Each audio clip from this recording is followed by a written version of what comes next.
MDO ఆపరేటర్లందరూ తరఫున సత్యసాయి జిల్లా ధర్మవరం మండలం నుంచి మాట్లాడుతున్నాము. గత ప్రభుత్వము ఇంటింటికి రేషన్ ఇవ్వాలనే ఉద్దేశంతో వికలాంగులు, వృద్ధులు రేషన్ ఫేర్ షాపుల వల్ల దగ్గర నిలబడి తీసుకోవడం ఇబ్బందిగా ఉంటుందనే ఉద్దేశంతో ఇంటింటికి రేషన్ అనే పంపిణీ ఒకటి లాంచ్ చేయడం జరిగింది. అందులో భాగంగా మున్సిపాలిటీ పరిధిలో కమిషనర్ గారు, రూరల్ పరిధిలో ఎంపీడీఓ గారితో ఒక నోటిఫికేషన్ విడుదల చేయించి ఎవరైతే ఎలిజిబిలిటీ ఉంటారో వారిని ఇంటర్వ్యూల ద్వారా సెలెక్ట్ చేసి, ఎగ్జామ్స్ ద్వారా సెలెక్ట్ చేసి అన్ని అర్హతలు ఉన్న వాళ్ళకి గత ప్రభుత్వంలో ఏపీ ప్రభుత్వము రాష్ట్ర వ్యాప్తంగా 9,260 వెహికల్స్ ఇవ్వడం జరిగింది.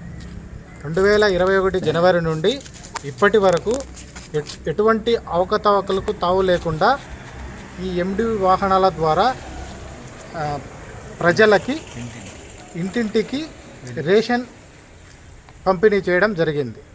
కాకపోతే ఎటువంటి ఇంటిమేషన్ లేకుండా ఇప్పటి ఉన్న కూటమి ప్రభుత్వము మా ఎండి వ్యవస్థను తొలగించడం జరిగింది. అది కూడా నిన్న ఉన్న పలంగా క్యాబినెట్ మీటింగ్లో పెట్టి మాకు ఎటువంటి ఇంటిమేషన్ లేకుండా మిమ్మల్ని తొలగిస్తున్నాము అని చెప్పడం జరిగింది. ఈ వ్యవస్థను నమ్ముకొని నిరుద్యోగులుగా ఉన్న మేము గత ప్రభుత్వంలో 9,260 మంది ఉపాధి కల్పించడం జరిగింది. కావున దీన్నే నమ్ముకొని మా ఫ్యామిలీలన్నీ కూడా బ్రతుకుతున్నాం.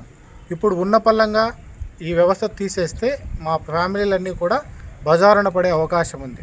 కావున ఈ కూటమి ప్రభుత్వము పునరాలోచన చేసుకొని మాకున్న అగ్రిమెంట్ ప్రకారము 2027 జనవరి వరకు కొనసాగించవలసిందిగా కోరుచున్నాము. Thank you.